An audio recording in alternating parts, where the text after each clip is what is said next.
At the crossroads of two continents, Asia and Europe, Turkey is a true melting pot of cultures. Modern and ancient, urban and wild, spiritual and hedonistic.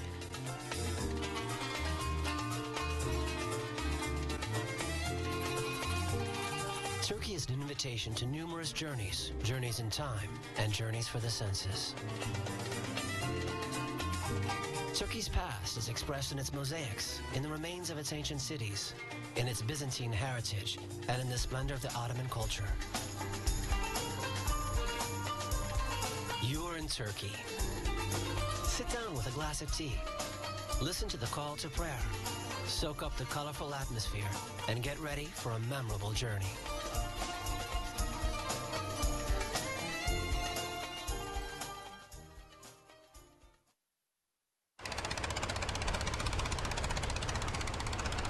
Istanbul is an excellent introduction to discovering Turkey. It is more than a city and worth a trip in itself. Due to its exceptional location along the Bosphorus between Europe and Asia, it has played a symbolic role between the East and the West since the beginning of its history. This convergence of cultures has shaped the city and contributed to its influence. Byzantium, Constantinople, Istanbul, such mythical names for the same city. Today, Istanbul shows several facets marked by its rich past. Hagia Sophia perfectly illustrates its history, written in successive layers. The basilica was built during the 6th century under the reign of Emperor Justinian to restore the splendor of the Roman Empire in the midst of Christianization. Inaugurated in 537, Hagia Sophia remained the largest church of the Christian world until the fall of Constantinople in 1453.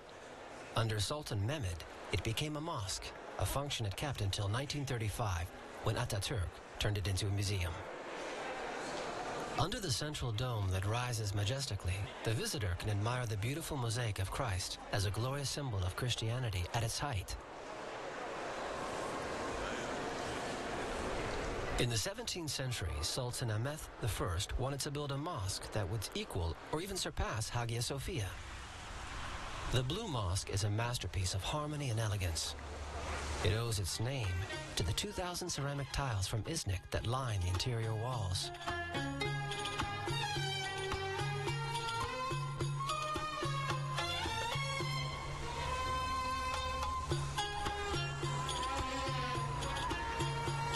Near the major religious monuments, the Topkapi Palace was the residence of the Ottoman sultans for almost 4 centuries.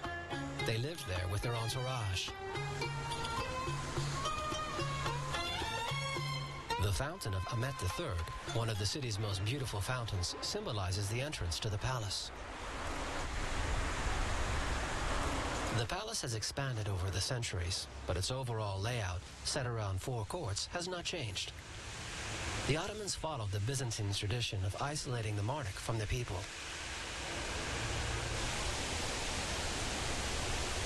The palace exhibits amazing treasures, including the famous Spoonmaker diamond. This 86 said to have been found in a dump and bought by a street vendor in exchange for 3 spoons. Another exhibit is this gold dagger inlaid with 3 large emeralds that was coveted by Peter Ustinov in the movie Topkapi. The palace overlooks the Bosphorus and faces the Galatasaray district. Many foreigners, diplomats, and merchants who dealt with the empire used to live here.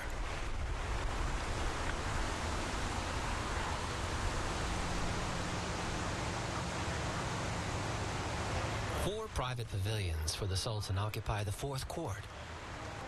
At the end of the tulip garden, 2 of them are particularly charming. The Erivan Kiosk was built in 1635 to commemorate the conquest of Erivan, today's Armenia, from Persia. And in the circumcision room, decorated with magnificent ceramic tiles, the sons of the sultans came to rest after the painful rite of passage.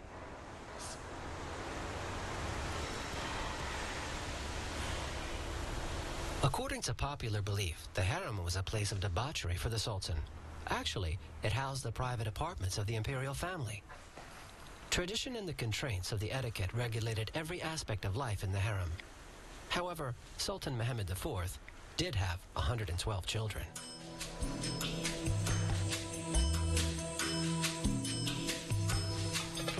400 to 500 people could live in the harem.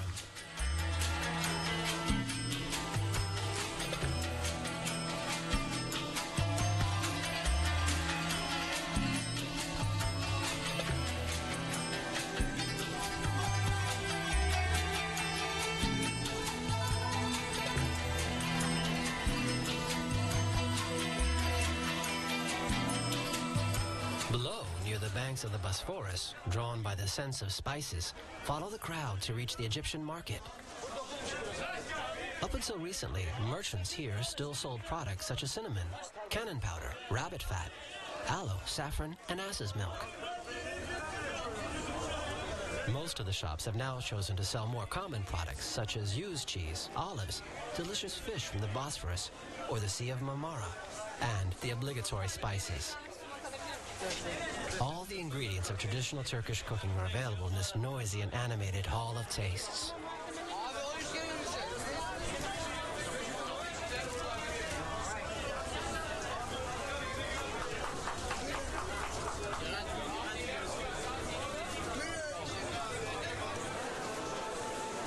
Here, no need to beg gourmets to taste all these sweets, from dates to lukums and the irresistible pastries.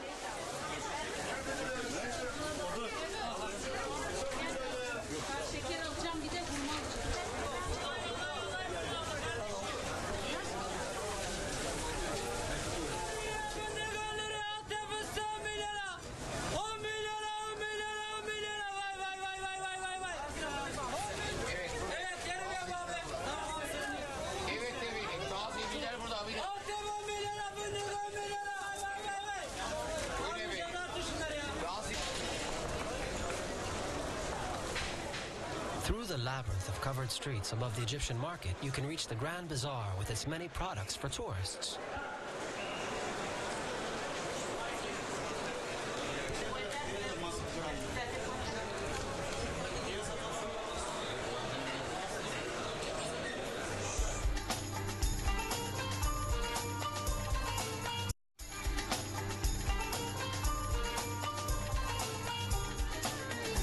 The Mosque of Suleiman the Magnificent welcomes visitors for a peaceful and quiet pause.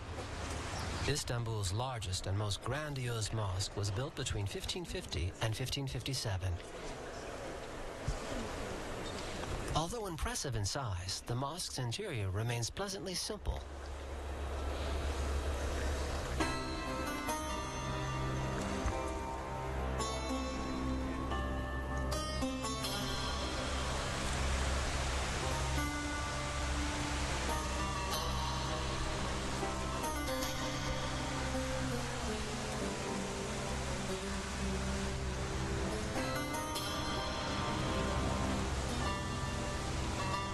Built on one of the hills overlooking the Golden Horn, this remarkable landmark also offers a beautiful vista. At sunset during Ramadan, on the huge esplanade between Hagia Sophia and the Blue Mosque, small restaurants actively get ready for the iftar, the moment when fasting is interrupted. All the doner kebabs swing into action. Ramadan is a time of prayer, but also a celebration that livens up the city.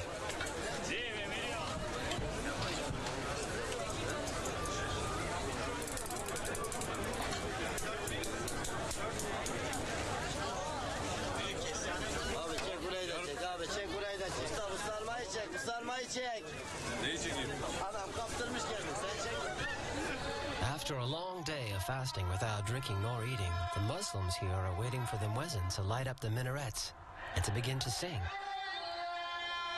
Family members and friends can start to celebrate.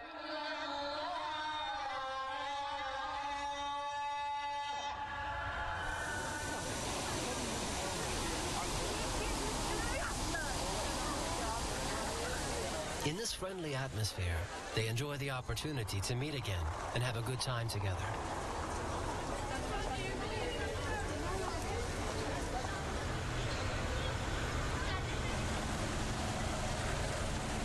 On the Bosphorus, the small harbor below the Egyptian Bazaar is a bustling place all day. Despite several large bridges, navigation remains the most commonly used means of transportation between the two continents.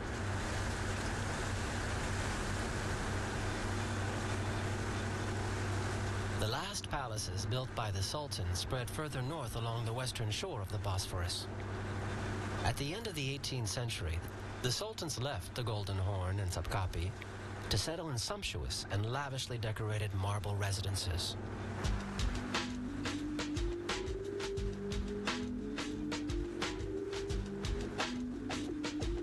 During the 19th century, the Sultans became increasingly drawn to the Occident, whose influence is felt in the architecture of the palaces and the Baroque-style mosques.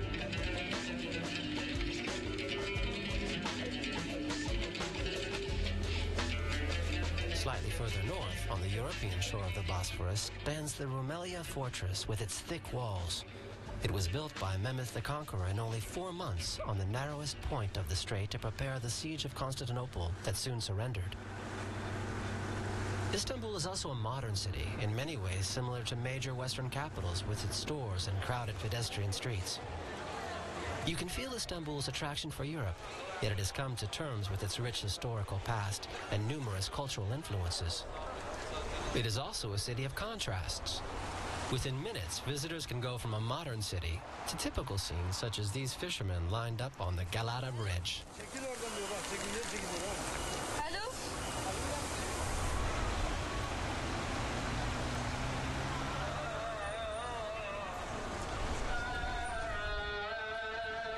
Despite appearances, Istanbul isn't the capital. Few visitors ski, yet it embodies the contradictory trends that express themselves throughout the country. Today, Ankara is a lively city with ministries, foreign embassies, hospitals, and light industry. The Kocatepe Mosque, finished in 1987, revives the gigantic architectural scale so typical of the Imperial Ottoman style. Its imposing silhouette is the main landmark of the city's modern center. Even though one can feel the fervor towards Islam in the country, Turkey remains a secular state. The mausoleum of Ataturk, a figure still venerated today for having allowed Turkey to enter the modern world, symbolizes this distinction between the spiritual and the temporal. Crowning the hill, this imposing citadel dates back to the 9th century.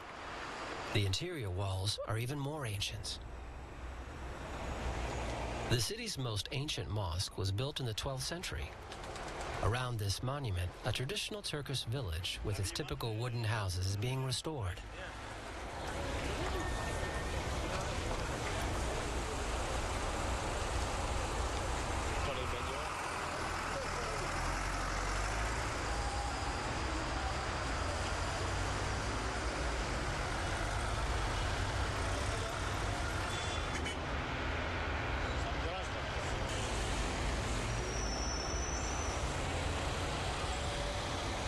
Like all of Turkey, Ankara is full of contrasts. In several districts of the capital, wood is still used for cooking and heating.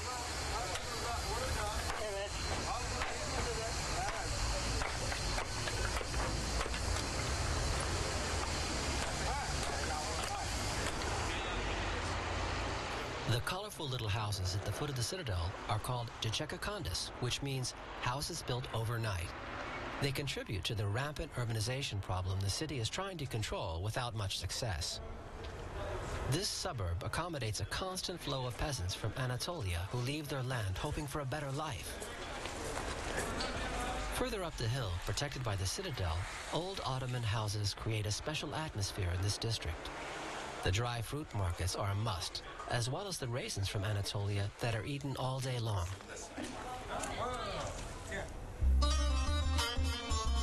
The center of Anatolia, the heartland of Turkey, offers a striking contrast to the Mediterranean coastline. The large undulating plains seem desolate with only herds of sheep. Yet dynamic and amazing towns called Anatolian tigers are suddenly emerging there.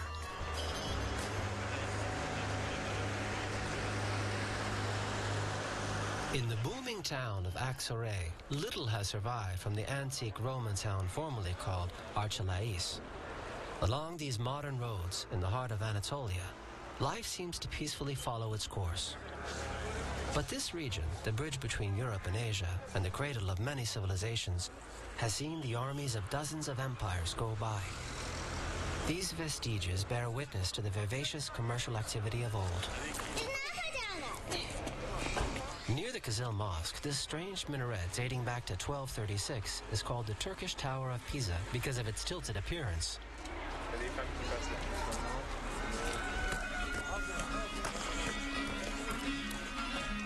Deeper and deeper into the Cappadocia region, numerous cave cities appear.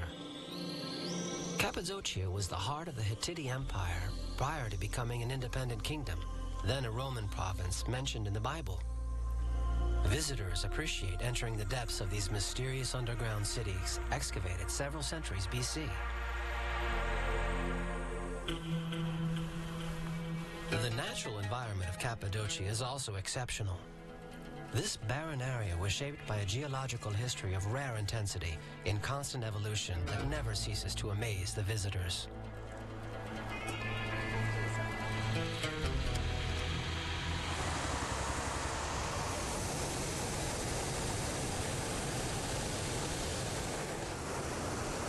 Cappadocia is one of the best places in the world for a first hot air balloon experience. Flight conditions are exceptionally good. As for the scenery, it is simply unforgettable. After dawn, the sky fills with balloons. It is unquestionably the best way to admire the lavish scenery where Mother Nature's works defy the imagination.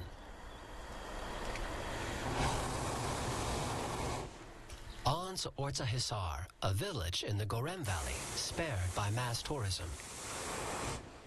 It has preserved the atmosphere of a charming rural village. The main attraction is a castle-like volcanic formation used as a fortress during Byzantine times. In the valleys of the area, fairy chimneys unfold as far as the eye can see.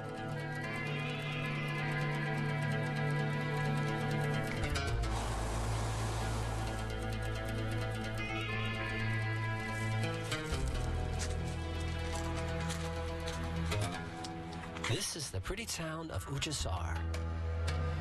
Its castle is a high volcanic peak set at 1,300 meters and carved out with tunnels and openings. Today, this tourist attraction offers a panoramic view of the valleys and countryside of Cappadocia.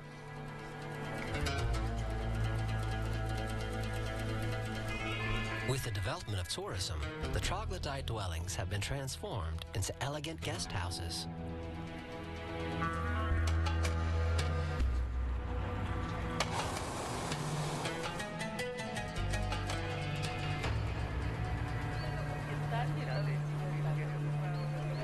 On the other side of the peak, life unfolds in dwellings carved in the tufa. All the occupants are aware that they're living in a fragile world, a world in suspension, doomed to disappear someday due to erosion's endless activity.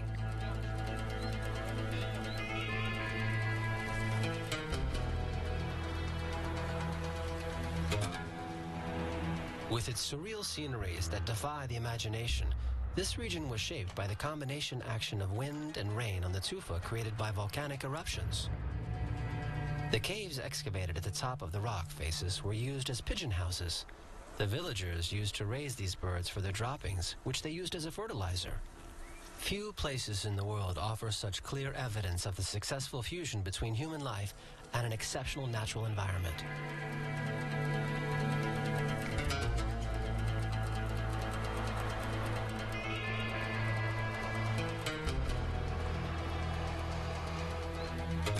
At the beginning of the Love Valley, the last phase of erosion is in progress. The layer of basalt has completely disappeared, leaving only a superficial and fragile layer of tufa subject to the assaults of wind and rain. Today, it is a UNESCO World Heritage Site, yet many of these natural wonders claimed by man are doomed to disappear. Built in the volcanic tufa, the town of Gorem is an attraction in itself. In the middle stands the Rua Kalesi, a high volcanic peak crowned by a Roman temple carved into the rock. Here, the proliferation of cave churches testifies to the major surge of mysticism that swept over this region.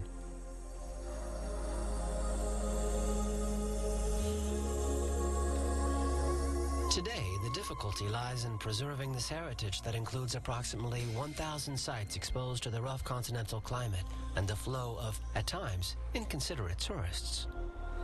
The Tokali Kalisi is one of the most beautiful churches of Gorem. Its frescoes, painted around 950, illustrate scenes of the life of Christ that unfolds like a picture book.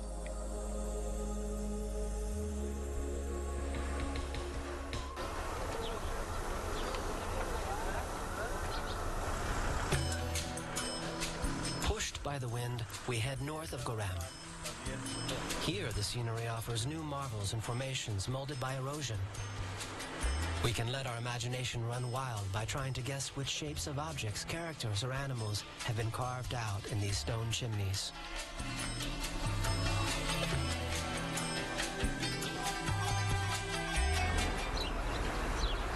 This enchanting setting along the Red River leads us to Avanos, formerly called Vanessa. This modern city is famous for its pottery. The artisans still use the red clay of the river, a practice that has remained unchanged for centuries. The oldest traces of this form of artistry go back to 6000 BC. Prior to the invention of plastic, Avanos was the most famous production center of Turkey. Today, Galip is a faithful heir of this legacy.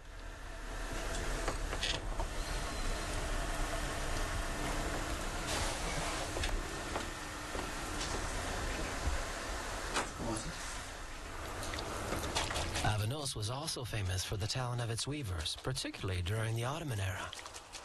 Today, although the artisans use synthetic materials and nylon, they also continue to work with silk. During the month of October, the caterpillars settle in their silk cocoons. Boiling water will prevent them from ever becoming butterflies.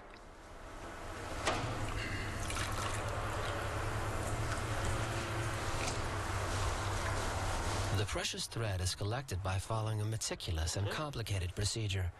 The beginning of the thread must be found in order to empty the cocoon and recover the silk threads on skeins.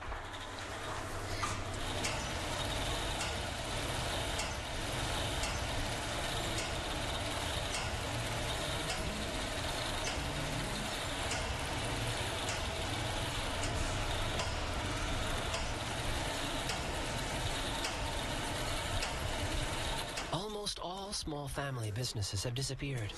They were replaced by modern workshops. However, in recent years, there has been a renewed willingness to preserve a know-how for which Turkey was so famous, including the weaving of rugs.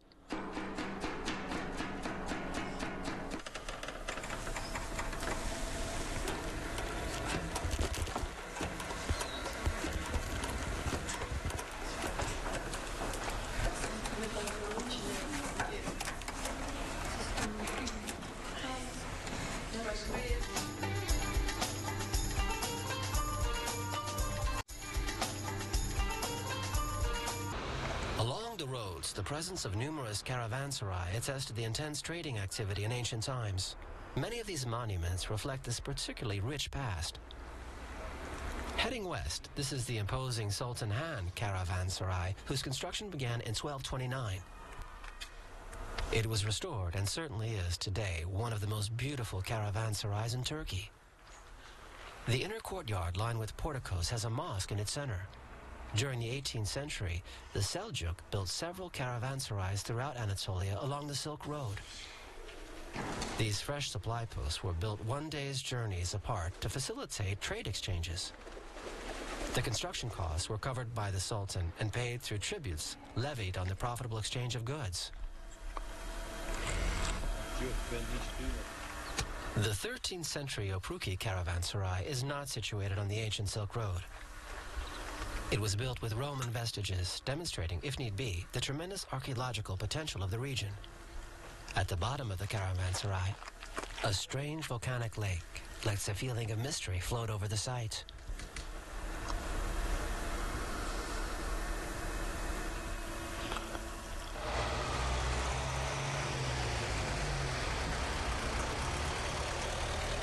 Our journey in the heart of the Anatolian steppe leads to Konya. This town is an open-air museum of Seljuk architecture. One could just admire the exterior facades of its buildings, but it would be a shame to miss the splendors within.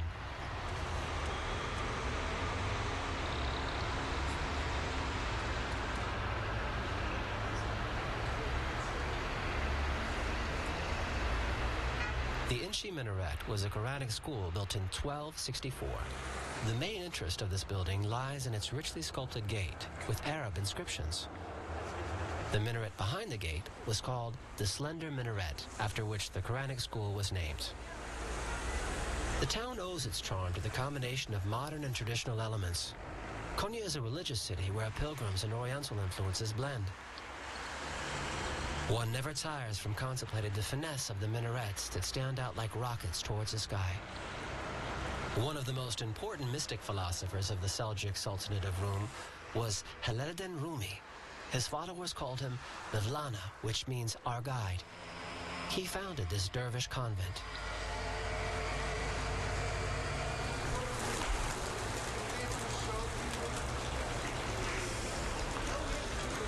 To pray, the dervish do a ritual dance symbolizing oneness with God.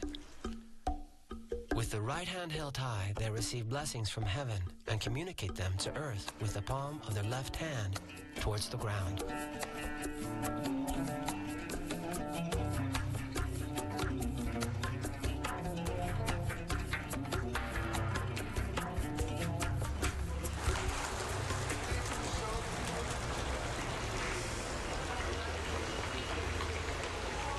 One can come to pray on Mevlana's tomb and that of his son. Both are surmounted with huge turbans, symbols of a spiritual authority. There are also numerous dervish tombs nearby.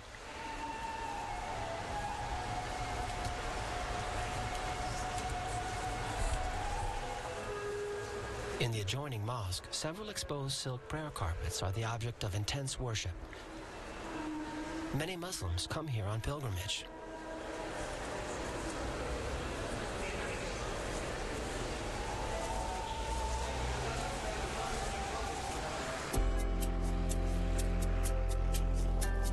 Turkey never ceases to surprise the traveler. North of Antalya, 3 large freshwater lakes are surrounded by mountains. Their names, Burdur, Egerdir, and Beyazehir. The Beyazehir Lake is certainly the most beautiful, with its charming small town where traditional and modern homes blend in harmony.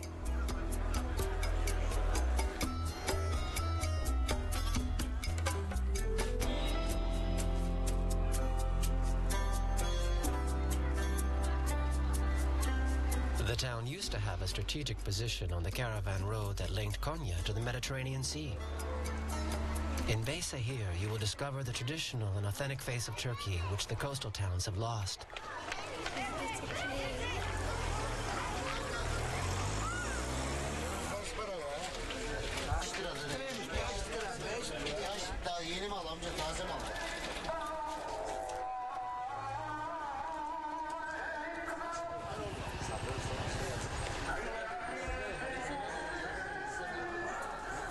The town has one of the most admirable medieval mosques of central Anatolia.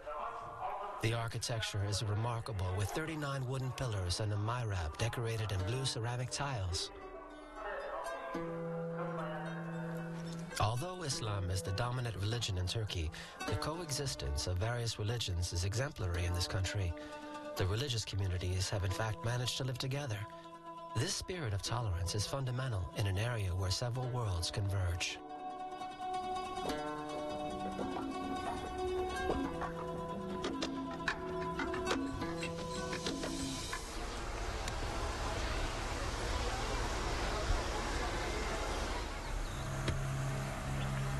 By following a Roman aqueduct towards the Mediterranean Sea, we reach the fertile crescent that extends east of Anatolia, formerly called Pamphili, with fields of cotton, fruits, and vegetables.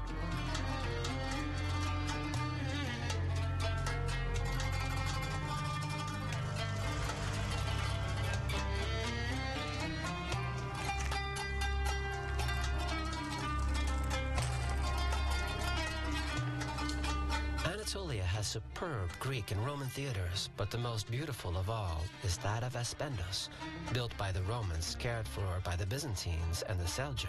It was restored after Ataturk visited the site.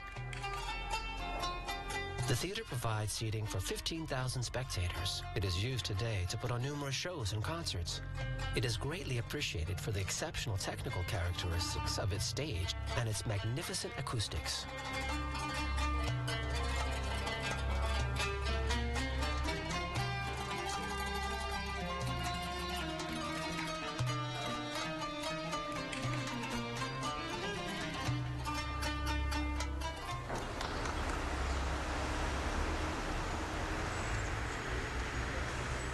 The flourishing town of Antalya is located above a gulf dominated by the Taurus Mountains on the edge of a plateau with cliffs plunging into the sea. Sophisticated and relaxed, it has the advantages of a large city, yet has managed to preserve its historical center. In ancient times, the city walls were used to resist attacks. Today, they prevent traffic from invading its narrow streets, so as to better enjoy the charms of this Ottoman town.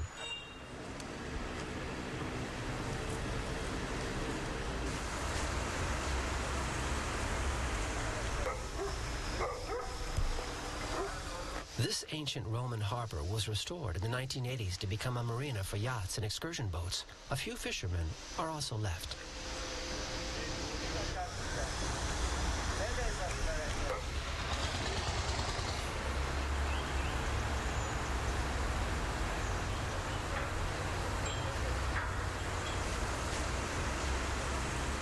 From here, one can explore the islands of the Gulf of Antalya or visit other towns along the coast such as Phalessis, Olympos, or Keo. One can also simply enjoy the splendors of the Oriental Mediterranean seaside. This is the heart of the Mare Nostrum, an amazing melting pot of civilizations whose numerous influences still make up its wealth.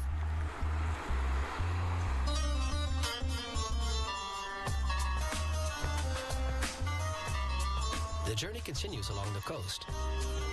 Kalkan is a former Greek Ottoman town. Discovered in the 1980s by travelers searching for a simple life and tranquility, this small Mediterranean village recently built a marina and developed resort accommodations. Yet Greek houses and traditional Ottoman homes still line the streets of Kalkan, and the fishermen continue to liven up the harbor.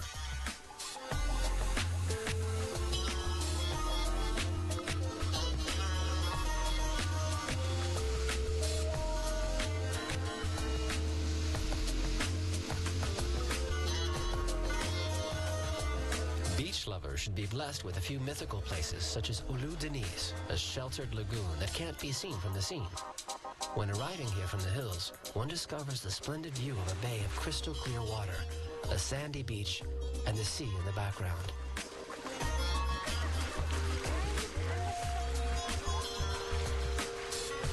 Because of its beauty, this site is a much sought-after spot for filmmakers and photographers.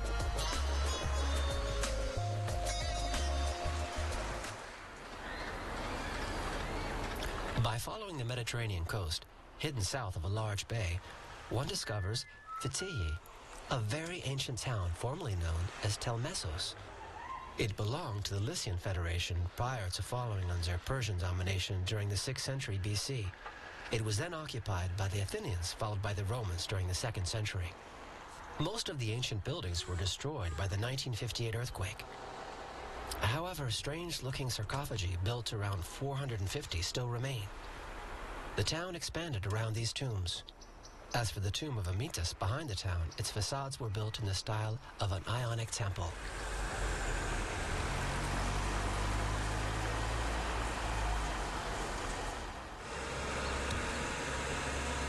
Bodrum symbolizes a more modern Turkey. This resort town is often referred to as the Turkish Saint-Tropez.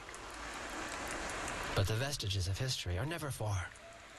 The castle overlooking the town was built by the Knights of Hospitallers who took Bodrum in 1402, taking advantage of a moment of weakness of the young Ottoman Empire.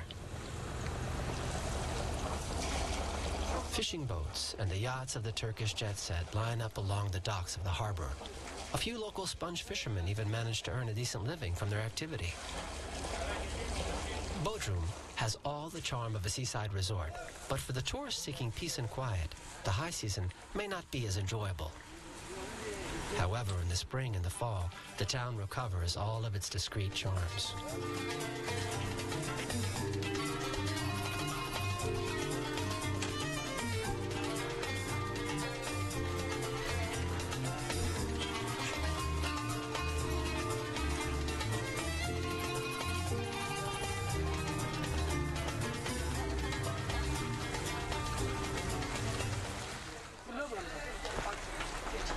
the Bodrum airport, Milas will most probably appeal to those who wish to take advantage of a pleasant stopover away from the artifices of the seaside resorts. Milas has preserved a few of its several hundred years old residences, as well as beautiful Ottoman houses from the beginning of the 20th century.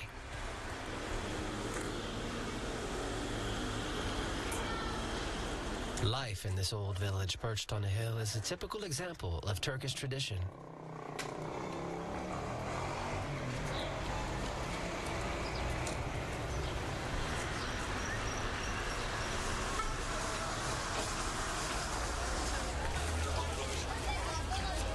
Every Tuesday, peasants from the surrounding area sell their produce at a pretty local market. Visitors will enjoy strolling around and reveling in the colors, aromas, atmosphere, and kindness of the inhabitants.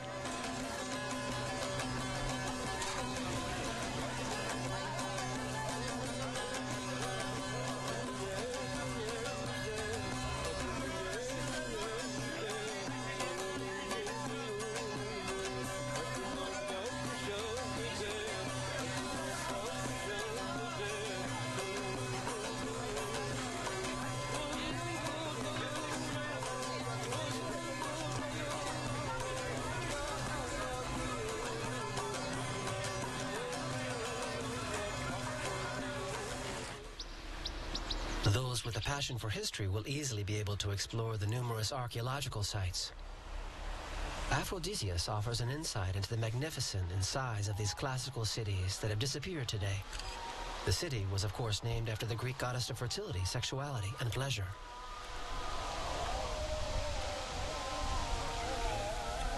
All that remains of Aphrodite's temple are beautiful porticos standing among the fields. A path leads to a remarkably well-preserved stadium. Most of the 30,000 seats are still in good condition. One can easily imagine the atmosphere that prevailed during games, chariot races, and gladiators' fights.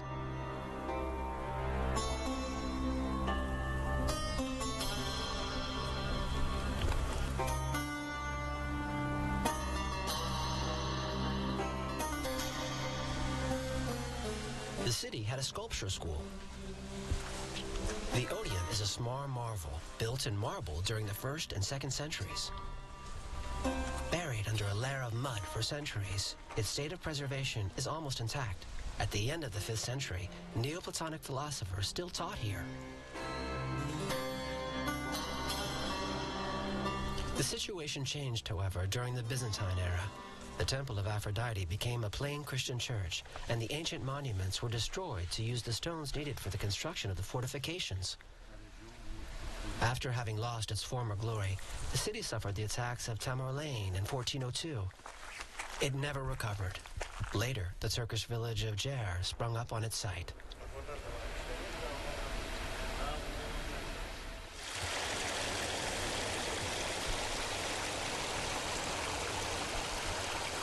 Deeper into the mountains, the cliff of Pamukkale shelters the ancient site of Hierapolis.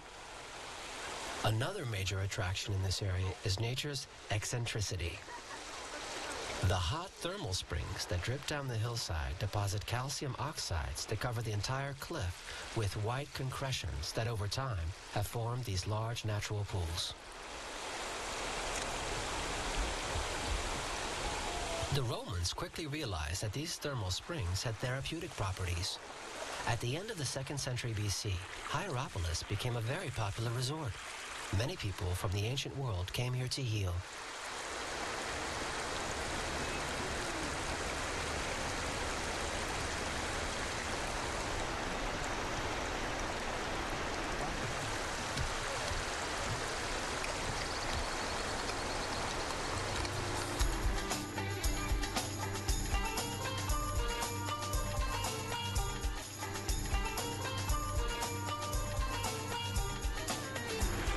Today, Hierapolis remains one of Asia's most beautiful necropoli. Approximately 12,000 tombs line up on each side of a path that leads to the gate of the city. It stretches over almost 2 kilometers with ancient thermal baths in its center. At the beginning of the fall, upon leaving Hierapolis, the large plains surrounding Denizli bloom with delicate white balls of cotton. It is difficult to grow, and harvesting is by no means a pleasant experience. One must move around in plantations of shrubs whose branches are dry and hard. The owners usually employ seasonal workers from Eastern Europe who camp in the area during the picking. After the initial harvest, one must wait for the next flowers to bloom to pick the cotton again.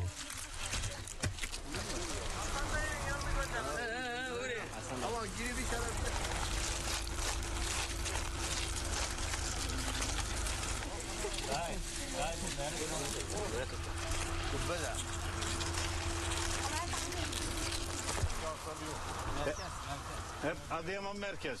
Atatürk Barajı'nın dibindeyiz. Hangi köy Atatürk Barajı'nın dibi?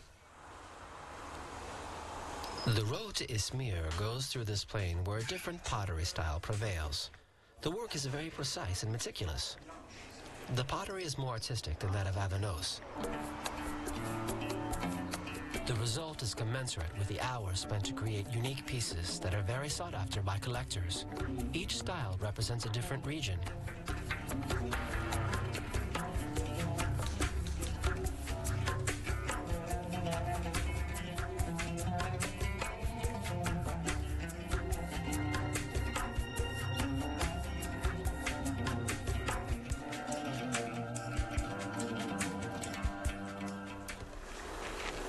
Heading back to the Aegean Sea, Efes is an amazing Greco-Roman site.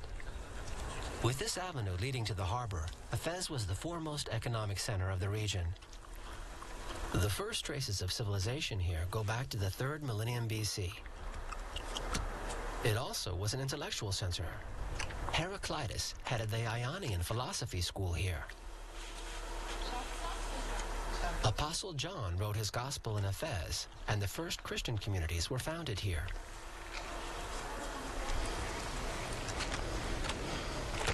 The Library of Celsus is a prestigious example of imperial art in Asia.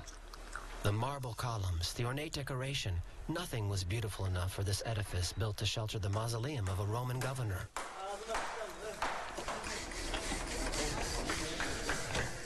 Archaeologists are still at work here. The task at hand is gigantic given the size of the site.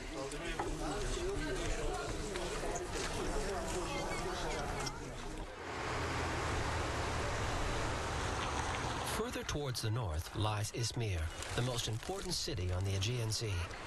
Its past resurfaces at the mention of Smyrna, a cosmopolitan city and major harbor that reached its height under Alexander the Great. The old Oriental houses still lend a charm similar to that of Alexandria in Egypt. A major part of the city was destroyed by a fire in 1922. In the district of Alsancak, several narrow streets were spared by the flames. Numerous pretty Levantine houses, some of which were restored with care, have become fashionable cafes and restaurants.